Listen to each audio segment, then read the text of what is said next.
तो मैं आपको बता रहा था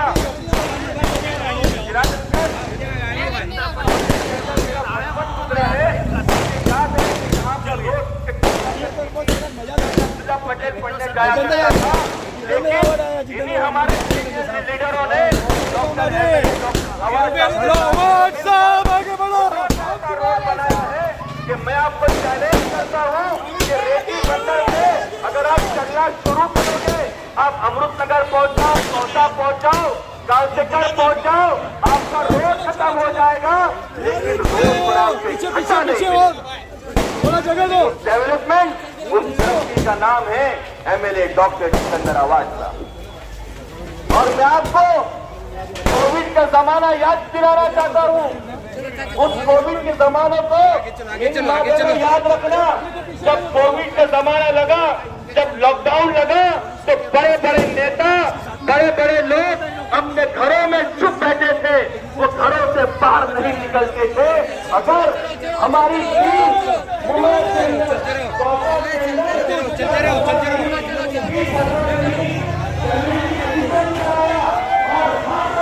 चलो चलो 1 लाख लोगों को खाना बना कर देते थे।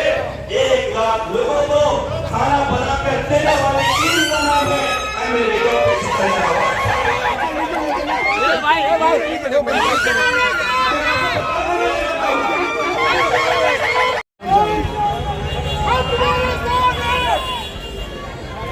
माननीय हम सबके चहीते लड़ने नेता जनाब डॉक्टर जितेंद्र आवाज़ साहब अपने तमाम इस विधानसभा के जिम्मेदारों के साथ तशरीफ ला चुके हैं।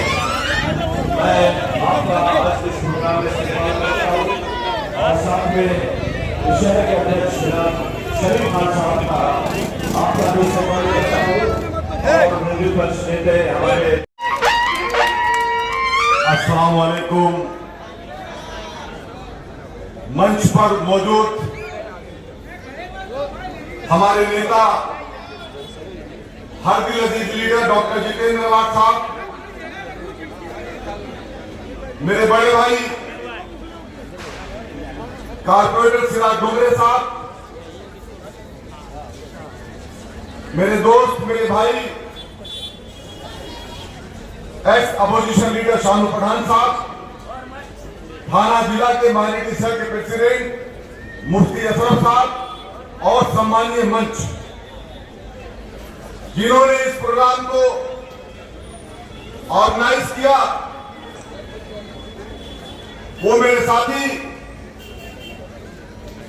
जावेद शेख मेडिकल, जो हमेशा किस्मत कॉलोनी को लेकर के, अपने इस वार्ड को लेकर के हर पल कोशिश करते हैं कि आपकी खिदमत में शाना बशाना लगा रहें। मुझे वक्त बहुत कम मिला है। साहब ने कहा है कि सब बात 5 मिनट में खत्म करना है बाबा भाई, तो मैं अपनी बात यहां से स्टार्ट करता हूं। कुछ लोग शहर में आए हैं बाहर से और आकर के वो एक बात कहते हैं कि जितेंद्र आवाज़ साहब को मुमरा करवा से हम निकाल देंगे, मुमरा करवा से हम आवाज़ साहब को हरा देंगे। तो आज शमीम खान उनसे सवाल करता है आपके बीच में कि जितेंद्र आवाज़ को आप हराने की बात करते हो। अरे ये मुमरा करवा की जनता से पूछो कि क्या मुमरा करवा की जनता उन्हें अपने दिल से निकाल सकती है? क्या मुमरा करवा की जनता के दिल से तुम उनको निकाल सकते हो? अगर मुमरा करवा की जनता उनको अपने दिल से नहीं निकाल सकती है तो इंशाअल्लाह ताला दुनिया में कोई ताकत नहीं है जो जितेंद्र आवाज़ को शिकस्त देने की बात करे और जो शिकस्त देने की कोशिश करे। बातें करने के लिए तो बहुत कुछ है, लेकिन इतना ही कहना चाहता हूं कि आप जिस पार्टी से बिलोंग करते हो, आपकी पार्टी किसके अलायंस के साथ है। हमारे बड़े साहब माननीय शरद चंद्र जी पवार साहब, जिनके साथ इतना बड़ा धोखा हुआ, उनके घड़ी को चोरी कर ली गई और घड़ी को चोरी करके जाकर के नरेंद्र मोदी के हाथ में दे दिया गया। घड़ी नरेंद्र मोदी के हाथ और चाबी अमित शाह के हाथ, लेकिन पहनने के लिए उसको दे दिया गया अजीत दादा पवार के हाथ में। हमारे साथ धोखा हुआ है। मुझे आज भी याद है जब अजीत दादा पवार ने बीजेपी के साथ अलायंस किया था तो डॉक्टर जितेंद्र अवाज साहब को भी ऊपर आए थे। उन्हें भी कहा गया था कि अवाज साहब, आप जिस पोजीशन में थे, आप हाउसिंग मिनिस्टर थे, आपका एक ही बंगलो था, आप उसी पोजीशन में रहोगे, आपका एक ही बंगलो रहेगा, आप हाउसिंग मिनिस्टर रहोगे। लेकिन डॉक्टर जितेंद्र अवाज साहब ने कहा कि मैं अपने बाप के साथ धोखा नहीं दे सकता। जिस बाप ने अजीत दादा पवार साहब को पाला और पोसा, उस बाप को उस बेटे ने धोखा दिया। लेकिन हमारे नेता के ऊपर हमें फर्क है, हमें नाज है कि उन्होंने उनका साथ नहीं छोड़ा और ईमानदारी के साथ उनके साथ चलते रहे। और आज अल्हम्दुलिल्लाह जो महाराष्ट्र के हालात है वो आपके सामने है। मुंद्रा की विकास की बातें करते हो, अरे तुमने कौन सा नगर का विकास किया है रामोरी के अंदर? मुंद्रा कलवा की बात मत करो। मुंद्रा कलवा का विकास अगर मैं गिनाने के जाऊंगा तो शायद अगला प्रोग्राम भी मेरा मिस हो जाएगा। मुंद्रा कलवा के अंदर मुंद्रा कलवा के बारे में तो पूरे महाराष्ट्र में कहा जाता है कि जो काम डॉक्टर जितेंद्र अवाज साहब ने किया वो काम किसी और ने नहीं कर सका।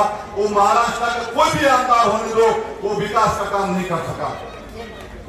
हमें यह सोचना होगा, हमें यह कोशिश करनी होगी कि आज जाकर के डोर टू डोर लोगों से मिलना होगा, लोगों को बताना होगा कि डॉक्टर जितेंद्र अवाज साहब का चुनाव चिन्ह डॉक्टर जितेंद्र अवाज साहब की निशानी तुतारी बजाता हुआ आदमी है। कुछ लोग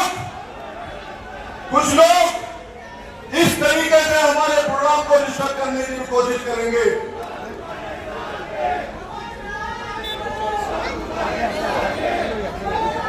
कुछ लोग आएंगे और आकर के आपके बीच में आपको ये कंफ्यूज करेंगे कि ये घड़ी का निशान डॉक्टर जितेंद्र अवाज साहब का निशान है।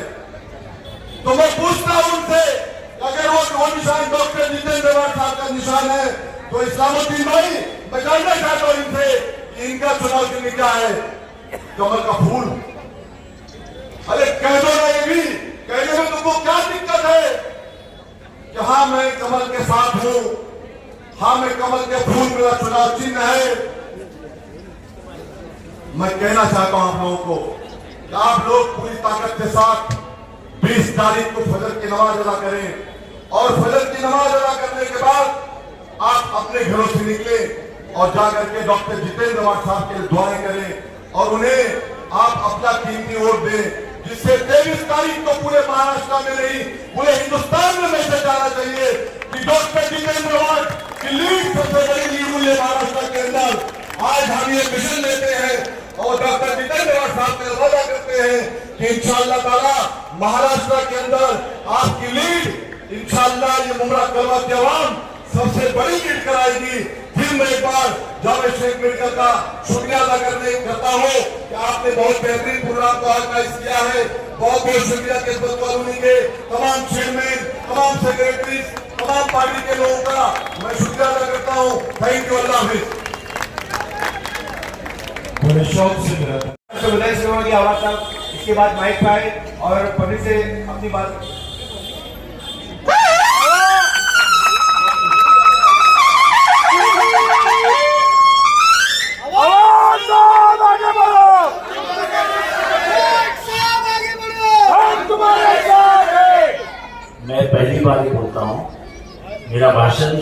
के बाद कोई घोषणा मत देना, मैं डिस्टर्ब हो जाता हूं।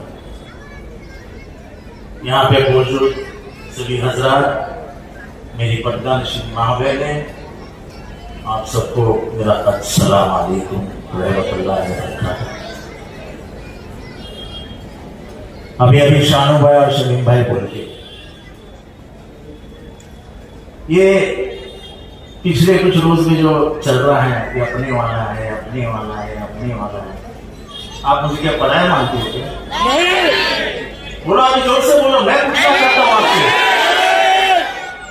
जो जिंदगी भर उसूल के लिए लड़ा, मौत हाथ पे लेके घूम रहा हूं, मेरे को भी तो बीवी है, मेरी भी एक छोटी बच्ची है, मैंने उसकी फिक्र नहीं की। आपने देखा मेरी गाड़ी तोड़ी, मेरी गाड़ी पे हमला हुआ, मेरे मौत के वारंट निकले, मेरे फोटो पे सियाल तो भी नहीं करा। जब भी कोई भी इश्यू निकलता है, भारत में 5 लोग बोलते हैं, उसमें से सबसे पहले कौन बोलता है? कौन बोलता है? मैं चुप बैठ जाता हूं ना, क्या फर्क गिरता है? पर नहीं, मेरा खून मुझे चुप नहीं बैठने देगी, क्योंकि मेरा खून, मेरे विचार गांधी से आए हैं। ये देश गांधी का है, ये हम जिंदगी भर में नथुराम के हाथ में जाने नहीं देंगे। ये नथुराम की औलाद है जो आज इस देश की अमन और शांति को खराब कर रहा है। ये क्या बचा है? अपना वाला है, अपने वाला है, चलने वाला है। कहां थे जब धर्मांतरण का विषय आया मुमरा में? जब 400 धर्मांतरण हुआ है ऐसा कहा, तो कौन आया था सब पुलिस से सवाल पूछने के लिए कि मुझे एक धर्मांतरण बताओ और फिर लेके जाओ सबको? पुलिस ने 24 घंटे में बयान वापस किया और कहा कि एक भी धर्मांतरण नहीं होगा, नहीं तो हमारे बच्चे 50 बच्चे उठाए जाते, यूपी में लेके जाती पुलिस, यूपी पुलिस, और उनके माँ बाप चक्कर लगाते। आज विशालगढ़ में क्या हुआ? विशालगढ़ के जनता ने जाके पुलिस को और कलेक्टर को बताया था कि विशालगढ़ में हमको धोखा मिला है। प्रशासन की तरफ से ध्यान नहीं दिया गया। 12 तारीख को, फिर 12 जुलाई को फिर पुलिस स्टेशन जाके उन्होंने बताया कि विशालगढ़ में कुछ हो सकता है। ये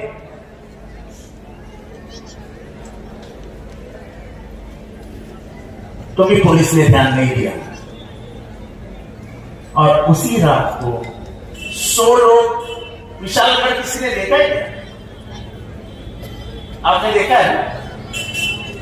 एक ही रास्ता है, एक, उसके अगर नाके पे नाकाबंदी हो जाती तो कोई चढ़ पाता? पुलिस ने सबको ऊपर चढ़ने दिया। ऊपर चढ़ने के बाद उन्होंने दरगाह पे हमला बोल दिया और दरगाह के ऊपर जो घुमट रहता है उसको तहस नहस कर, फिर नीचे उतरे, गजापुर के मस्जिद में घुसे, मस्जिद को तहस नहस कर दिया, हिंदुओं के घर लुटे। देखो, मैं हमेशा बोलता हूं, जब अतिरेकी कहा जाता है तो अतिरेकी को कोई धर्म नहीं होता है, कोई धर्म नहीं होता है। वैसे इन दरिंदों का कोई धर्म नहीं है, कोई धर्म नहीं। जिस शिवाजी महाराज ने कहा था अपने सैनिकों से कि तुम जब लड़ाई के लिए निकलोगे, अगर बीच में मस्जिद लगती है तो उसको हाथ में मत लगाना, अगर कहीं पे आपको पवित्र किताब मिलती है तो उसको बाजू में रख देना। ये किसने कहा था? शिवाजी महाराज ने। इनको हक है क्या शिवाजी महाराज का नाम लेने का? पूछते हैं कि तो बीजेपी का डर दिखाते मुसलमानों को। अरे बीजेपी, मुसलमान किसी के बाप से नहीं डरता है। बीजेपी कौन है? और हम जैसे लोग जो मौत को फिर रहे हैं। मैं तो लोगों को हमेशा बोलता हूं, मैं 2 चीजों से डरता हूं। एक मेरा खुदा, मेरा भगवान, और दूसरा शरद पवार। मैं और किसी के पाप से नहीं डरता हूं। क्या होगा, मौत आएगी ना, उसके ज्यादा कुछ नहीं होता है। देने वाला वो है, लेने वाला वो है।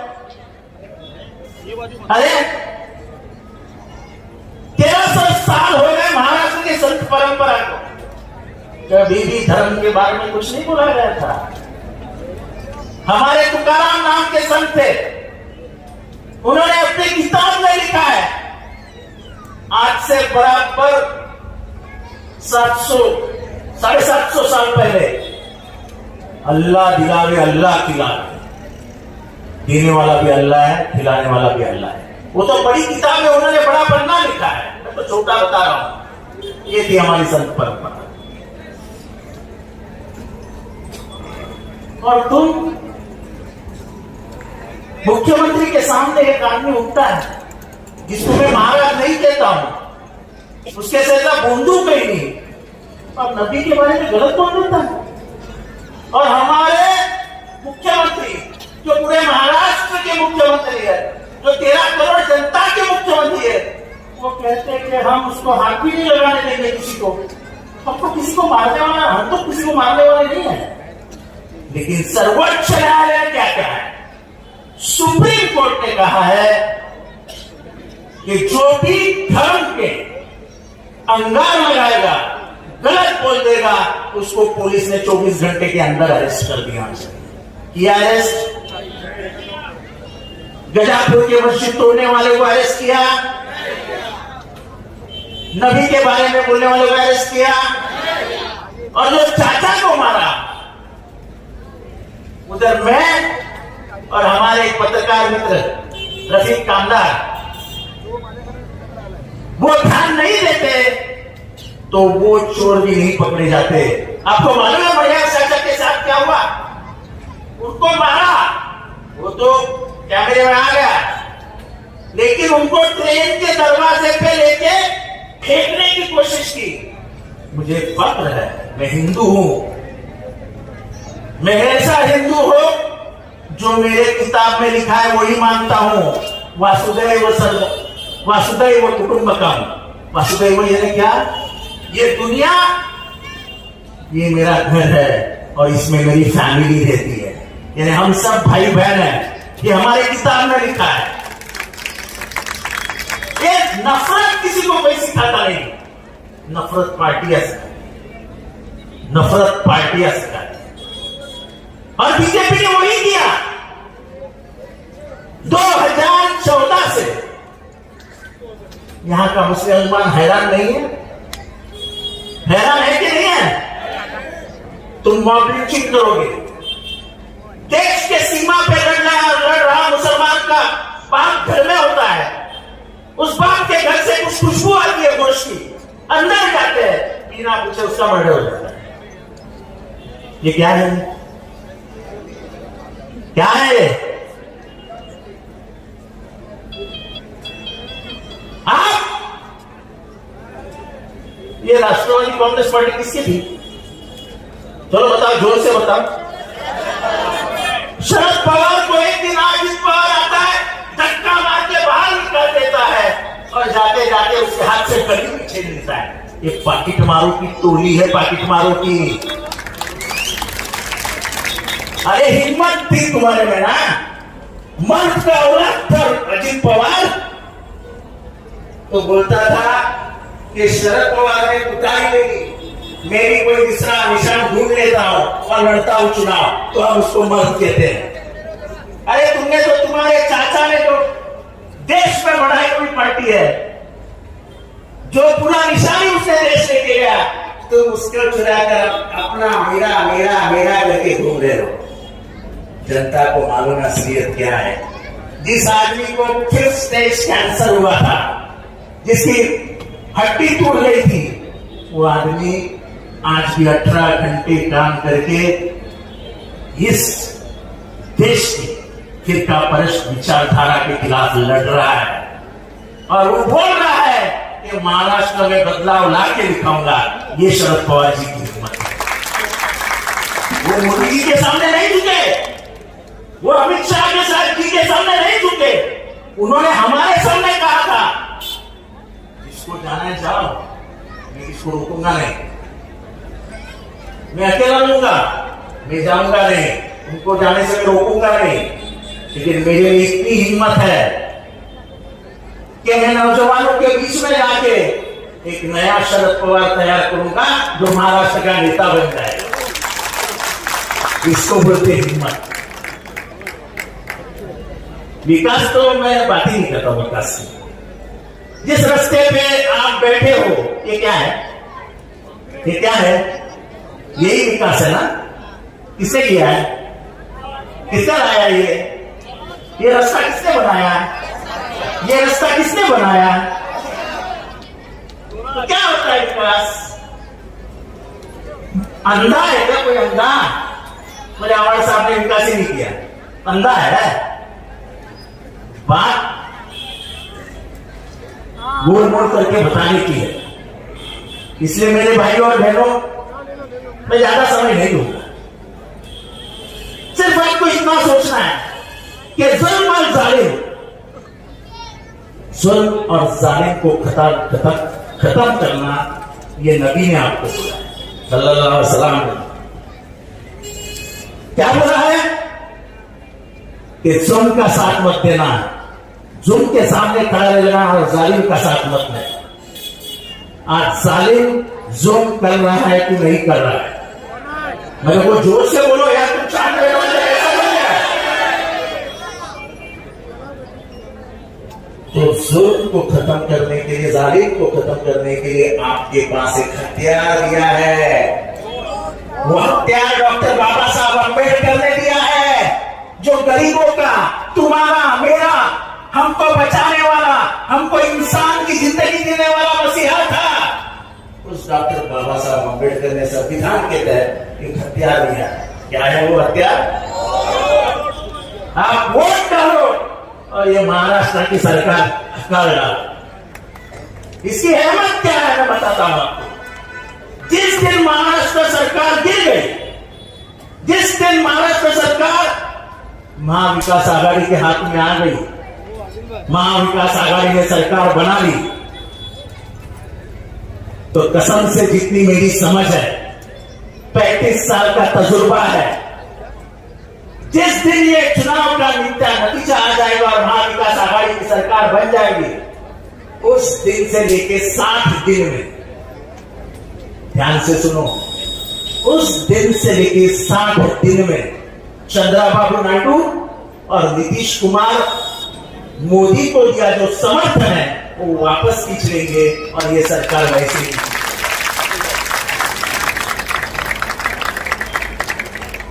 तो महाराष्ट्र जीताना क्यों इंपॉर्टेंट है? बेरोजगारी कहां पर है? बच्चों को बताओ, नौकरी मिलती है क्या? हमारी कंपनियां गुजरात को दी जाती है।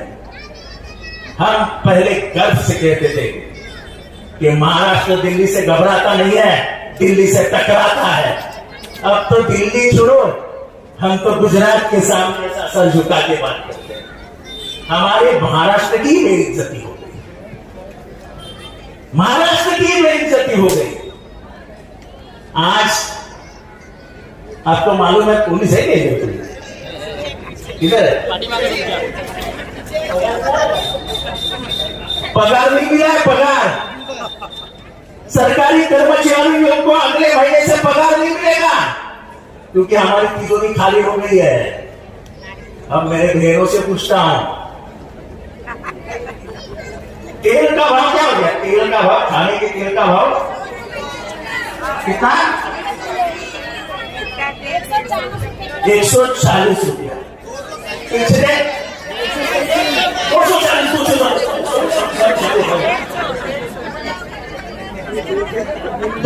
समझे 2 रुपए होगा।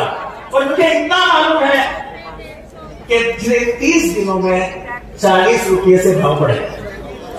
अब मुझे बताओ, हमारे हिंदू धर्म सभी महाराष्ट्र में रहने वाली सब चीज को आ रही है, तो हमारे में चटनी बनती है, ओ क्या बोलते उसको, सेव वो टिक्की सेव बनती है, फिर कलची बनती है, फिर शंकरपारा बनता है, जो भी है।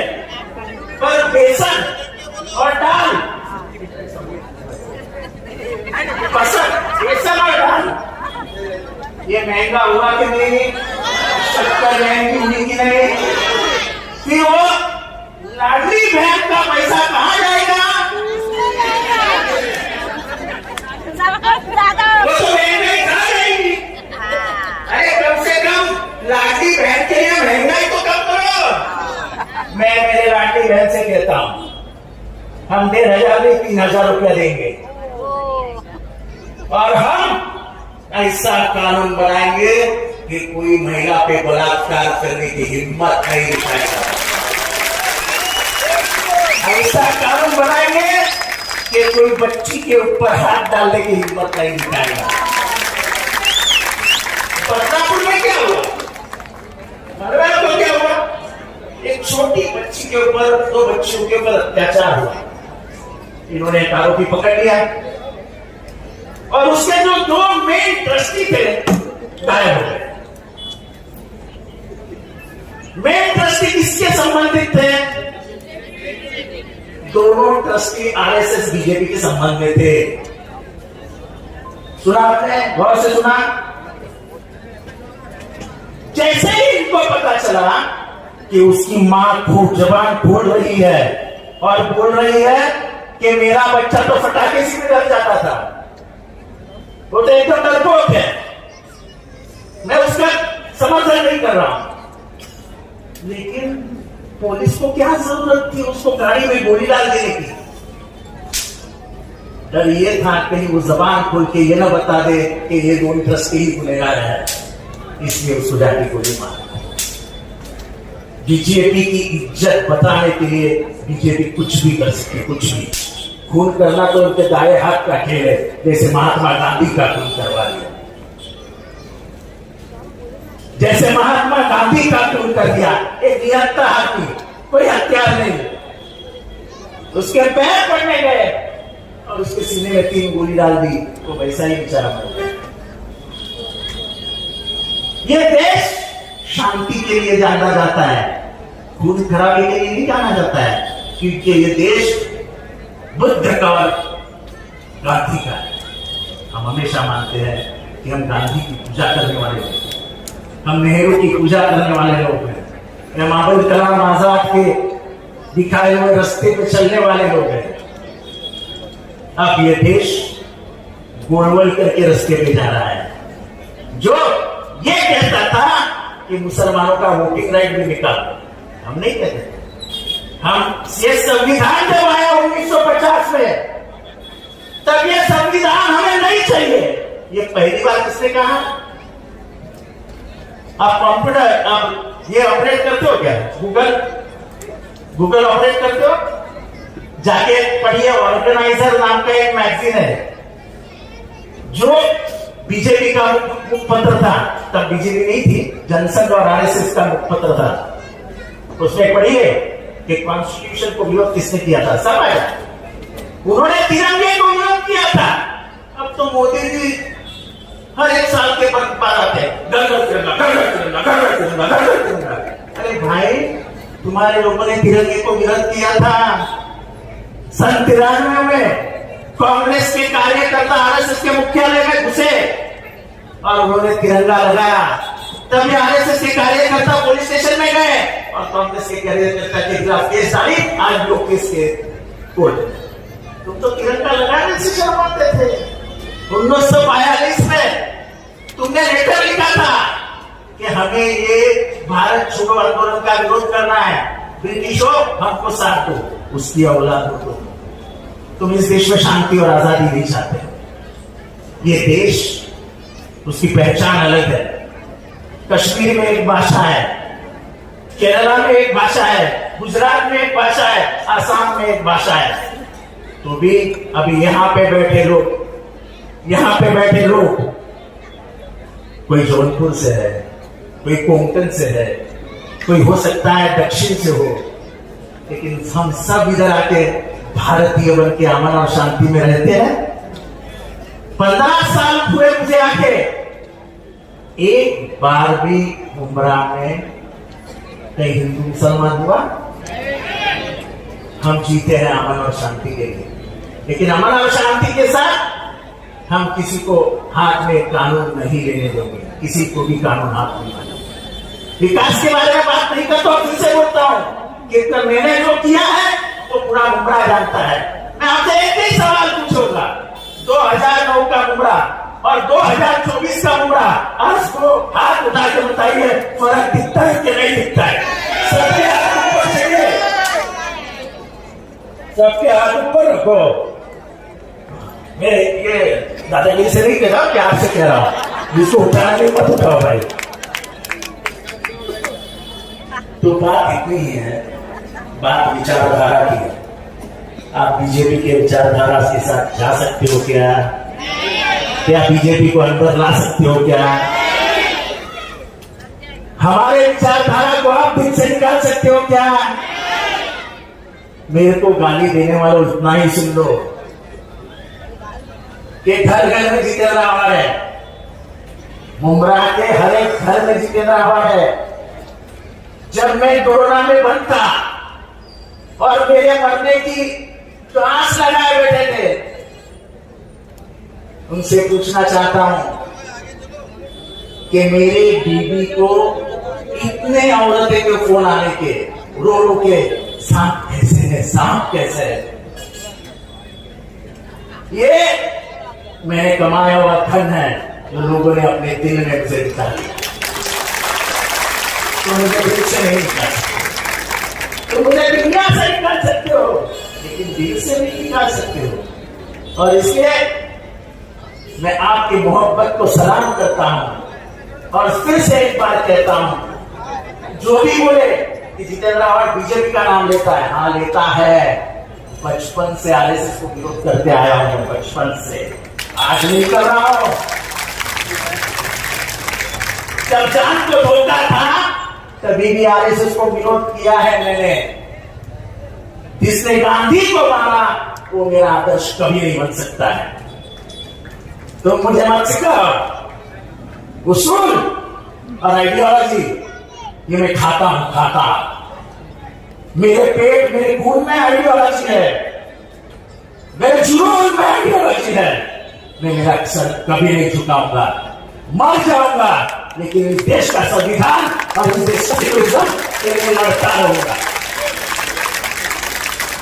और इसलिए मैं आपसे सिर्फ इतना कहता हूं, 1 तारीख को आपको मुमरा के लिए नहीं, महाराष्ट्र के लिए और भारत की सरकार गिराने के लिए तुतारी का निशान दबाना है। और मुझे फिर से एक बार कामयाब करता है। खुदा हाफिज।